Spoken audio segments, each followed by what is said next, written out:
तो hello guys, पाई back. तो आज से हम बात करेंगे हेल्स पैराडाइज के बारे में और इस वीडियो में हम इसके episode 1 the death through convict and the executioner के बारे में बात करेंगे। तो लेट्स बिगिन।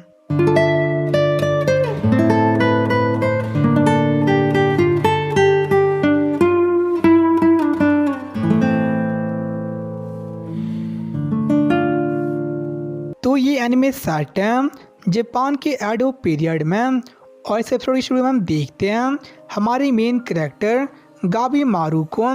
जिसे एग्जीक्यूट किया जा रहा था, उसे बिहेड करके बट उल्टा ब्लेड ही टूट जाती है और गाबी मारू खुद भी मरना चाहता है एज उसने काउंटर्स लोगों को मारा था और वो एक्सपेक्ट नहीं कर रहा था एक लंबी लाइफ जीने की। तो गाबी मारू एक शिनोबी था इवा का पूरा विलेज से और उसने बचपन से ही असैसिन टेक्निक सीखी थी, जिसकी वजह से उसने एक सुपरमैन बॉडी को डेवलप कर दिया था। और वहाँ पे हम इंस्पेक्टर को देखते हैं जो एडो से आई थी और उससे पास के बारे में पूछ रही थी और वो उसके निंजित्सु देखना चाहती थी, लेकिन गाबी मारू इसके लिए मना कर देता है और उसे अपने पेरेंट्स के बारे में पता नहीं था एज बचपन में उसने विलेज चीफ ने मार दिया था, जिसका रीज़न उसे पता नहीं था। बट वो इसके बारे में कुछ फील नहीं करता और ना ही उसके पास में कोई पर्पस या फिर गोल था। वो बस लोगों को मारता था जैसा उसे ऑर्डर किया गया था, लेकिन एक दिन उसके साथ ने उसे बिट्रे किया था, जिसकी वजह से वो पकड़ा गया था और ये मोस्ट प्रॉब्ली हुआ था विलेज चीफ के ऑर्डर पे एज गाबी मारू विलेज को छोड़ना चाहता बट किसी को भी अलाउड नहीं था वहाँ से जाना और उसने विलेज को लीव करने का ट्राई किया था क्योंकि वो विलेज का बेस्ट शिनोबी था जिसे विलेज चीफ ने रिकॉग्नाइज किया था और उसकी शादी अपनी बेटी से करा दी थी, लेकिन उसकी बेटी बहुत ज़्यादा अनयूजुअल और केयर फ्री थी और उसकी वजह से गाबी मारू की लाइफ चेंज होना स्टार्ट हो गई थी और इसे फडअप होके वो वहाँ से चली जाता है एज वो अपने एज को लूज़ नहीं करना चाहता। लेकिन जाने से पहले चीफ उसे एक लास्ट मिशन देते हैं बट ये पूरा सेटअप था जिसकी वजह से वो कैप्चर्ड हो गया था और जिस मोमेंट वो चीफ के ट्रैप में काउट हुआ था उसके लिए सब कुछ ख़त्म हो गया था और अब वो भी सब चीज़ों पे गिव अप कर चुका था। और सब हम देखते हैं मैजिस्ट्रेट ऑफिस को उसे बहुत ज़्यादा तरीके जैसे कि जला के, स्टैप करके या फिर बुल से खींच के मारने का ट्राई करते हुए, बट वो ऐसा नहीं कर पाते। गाबी मारू खुद भी मरना चाहता, लेकिन हम और इंस्पेक्टर देखते हैं कि वो डेथ को रेजिस्ट कर रहा था और इसके बाद एक आदमी इंस्पेक्टर को एडवाइस करता गाबी मारू से इन्वॉल्व ना होने के लिए एज उसका नाम था गाबी मारू दी हॉलो और लोगों को मारते हुए कुछ भी फील नहीं करता, मतलब कि उसके पास कोई इमोशन नहीं थी। लेकिन इंस्पेक्टर को एक बात समझ नहीं आ रही थी कि अगर वो हॉलो है तो उसने अरेस्ट होते हुए इतना रजिस्ट क्यों किया कि उसे 20 लोगों को मारना पड़ा। और वहीं पे गाबी मारू को खुद भी समझ नहीं आ रहा था कि वो डेथ को रजिस्ट क्यों कर रहा था और उसके पास में लाइफ के लिए कोई अटैचमेंट नहीं थी। तो डिसाइड करता नेक्स्ट एग्जीक्यूशन में सब कुछ ख़त्म करने का, लेकिन उसमें भी अपनी डेथ को रेजिस्ट करता और वही मैजिस्ट्रेट को समझ नहीं आ रही थी कि उसे कैसे मारे। लेकिन तभी इंस्पेक्टर अब उसका इन्वेस्टिगेशन कंप्लीट कर लेती है और अब वो तैयार थी अपना काम करने के लिए और चीज़ सुन के मैजिस्ट्रेट बहुत ज़्यादा खुश हो जाता और इसके बाद गाबी मारू को एक और एग्जीक्यूशन ले जाते हैं, बट इस पर मैजिस्ट्रेट श्योर था कि वो मर जाएगा एज इस पर इंस्पेक्टर उसे मारने वाली थी और वो कोई नॉर्मल इंस्पेक्टर नहीं थी बल्कि स्वॉट टेस्टर थी एडो से और वो थी एग्जीक्यूशनर यामादा आसिमान सगीरी। और यामादा आइसिमान एक ट्रेड नेम था यामादा क्लैन रॉनिन का और वो जनरेशन से एज स्वॉट टेस्टर और एग्जीक्यूशनर सर्व करते आए थे और वो सभी मास्टर स्वॉर्ड्समैन थे जो क्रिमिनल्स को बस एक ही ब्लो में बिहाइड कर सकते हैं और उसी शुगनेट ने चार्ज किया था गाबी मारू की के साथ में और उसकी विश को फुलफिल करने वाली थी। एज गाबी मारू खुद ही मरना चाहता, लेकिन उसको देख गाबी मारू बहुत ज़्यादा डर जाता है। एज यमादा एक रियल डील थी और सही मार सकती थी, तो उसके अटैक को इवेट करना स्टार्ट कर देता है, जिस पर यमादा से पूछती है क्या वो अब मरना नहीं चाहता, और से बताती है कि उसकी जॉब की वजह से वो बहुत से लोगों के फाइनल मोमेंट में प्रेजेंट थी, और अब वो सीख गई थी आइडेंटिफाई करना कि लोग क्या फील करते हैं मरते हुए। और उसके अकॉर्डिंग मरने से पहले कुछ लोग एक प्री बैक पुट करते हैं, तो कुछ लोग मर्सी के लिए बैक करते हैं, और वहीं पे कुछ लोग अपने आप से झूठ बोलते हैं और क्लेम करते हैं कि वो डेथ को एक्सेप्ट कर चुके थे, जो सेम केस था गाबी मारू का। और ये सच गाबी मारू में एक ग्रेट एम्प्टीनेस थी, बट उसकी स्टोरी से एक बात बिल्कुल क्लियर थी कि उसने एक चीज़ का झूठ कहा था, एज वो अपनी पत्नी से बहुत ज़्यादा प्यार करता था, और वो इसका रीज़न थी जिंदा रहने का। और हम ट्रुथ देखते हैं कि उसकी पत्नी सही में ही चेंज कर रही थी, और वो चाहती थी एक नॉर्मल लाइफ जीना ऑर्डिनरी कपल की तरह। और ये सब सुनकर गाबी मारू बहुत ज़्यादा गुस्सा हो जाता है और एक स्वॉर्ड लेके यमादा पे अटैक करता है, लेकिन यमादा ईजिली उसे ओवर पावर कर देती है और उसे बताती है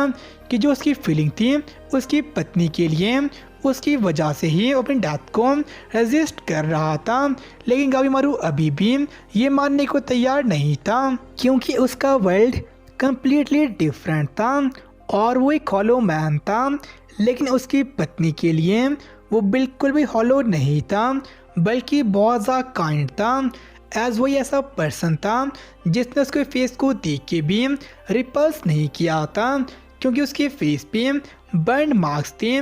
और जो विलेज था इवाकुरा, वहाँ पे किसी को भी अलाउड नहीं था नॉर्मल लाइफ जीने का। और हम देखते हैं कि जो उसके फादर यानी कि जो विलेज चीफ था, उसने अपने आप ही उसके फेस को बर्न कर दिया था, ताकि वो ट्राई कर रही थी नॉर्मल लाइफ जीने का, वो उस पर गिव अप कर दे। लेकिन जो ह्यूमन का हर्ट था वो इतने ईजिली गिव अप नहीं करता, और उसकी वाइफ की वजह से ही गाबी मारू भी एक नॉर्मल लाइफ जी पाया था। और प्रेजेंट टाइम में गाबी मारू यमादा अभी फाइट कर रही थी, और गाबी मारू बिलीव करना चाहता कि एक हॉलो मैन था और वो हर्टलेस मॉन्स्टर था, और वो एक नॉर्मल ह्यूमन तरह जी नहीं सकता। और गाबी मारू अपनी पत्नी के लिए लोगों को मारना छोड़ के एक नॉर्मल लाइफ जीना चाहता, और इसी के लिए वो चीफ के पास चाहता, एज उसे लगा था कि वो समझ जाएगा एज चीज उसकी बेटी के लिए पैस थी, बट उल्टा उसे बिट्रे कर दिया गया था, और अब उसके लिए एक नॉर्मल लाइफ का में ड्रीम करना भी इम्पॉसिबल था। लेकिन यमादा के अकॉर्डिंग ये चीज़ अभी भी पॉसिबल थी, और से नोटिस दिखाती है ऑफिशियल पार्डन का, और से बताते चीज़ वो सभी चार्जेस और क्राइम्स को डिसमिस कर सकता है, और साथ में उसे शूरी प्रोटेक्शन भी ग्रांट कर सकता है, जिससे उसे ना तो मजिस्ट्रेट ऑफिस और ना ही शिनोबी विलेज कोई हार्म कर सकता है। बट ऑब्वियसली इसमें एक कंडीशन थी कि उसे अंडरवर्ल्ड में जाना पड़ेगा, मतलब कि हेवन या फिर पैराडाइस में। एज एशियन टाइम से ये बिलीव किया जाता कि वो हेवन ऐसा लैंड था जो ब्रिम करा था फर्टिलिटी से, और वहाँ पे कोई भी पेन नहीं था, और ये लैंड था शिनसेनक्यो। और फाइनली इसे फाउंड कर दिया गया था, और ये बिल्कुल सेम था जैसा लीजेंड्स इसे डिस्क्राइब करती थी। और ये कहा जाता है कि शिनसेनक्यो में ही एलिक्सर ऑफ लाइफ मिलता है जो इमॉर्टैलिटी ग्रांट कर सकता है। और शोगुनेट ने बहुत सच पार्टीज भेजी थी एलिक्सर ऑफ लाइफ एक्वायर करने के लिए, बट कोई भी आदमी जिंदा वापस नहीं आया, और उनकी बॉडी वहाँ पे आई थी डिसफिगर या फिर टनों के फ्लावर्स में। और ये चीज़ देख के शोगुन ने बिलीव कर लिया था कि शिनसेनक्यो रियल था, और अगर वो आइलैंड एग्जिस्ट करता है तो एलिक्सर ऑफ लाइफ भी वहीं पे होगा। और इसी वजह से उसने ऑर्डर निकाल दिया था डेथ रो इमेट्स को चूज़ करके नेक्स्ट एडिशन में भेजने की, और जो भी उसे एलिक्सर ऑफ लाइफ देखेगा उसे पार्डन मिल जाएगा। और ये मतलब वहाँ पे आई थी पोटेंशियल कैंडिडेट ढूंढने के लिए जिनके पास स्किल थी और डिज़ायर था जिंदा रहने का। और गाइमारू की वाइफ अभी भी इवाकुरा विलेज में थी और वो बिलीव कर रही थी कि वो वापस आएगा और उसके पास में बस एक ही रास्ता अपनी वाइफ के साथ यूनाइट करने का, और वो था उस मिस्टीरियस आइलैंड पे जाके जो बाकी हीनस क्रिमिनल्स थे उन साथ कम्पीट करना पार्डन के लिए। लेकिन मैजिस्ट्रेट अभी भी उसे मारना चाहता और अपने आदमी को ऑर्डर करता उसे मारने के लिए। और अब गाबीमारू को जो रो रहा था अपनी वाइफ के लिए, और फाइनली अब निंजित्सु को शो करता और निंजित्सु निन्पो स्कैटिक ब्लेज की मदद से वो सभी आदमियों को डिफीट कर देता है। और वहीं पे यामाता भी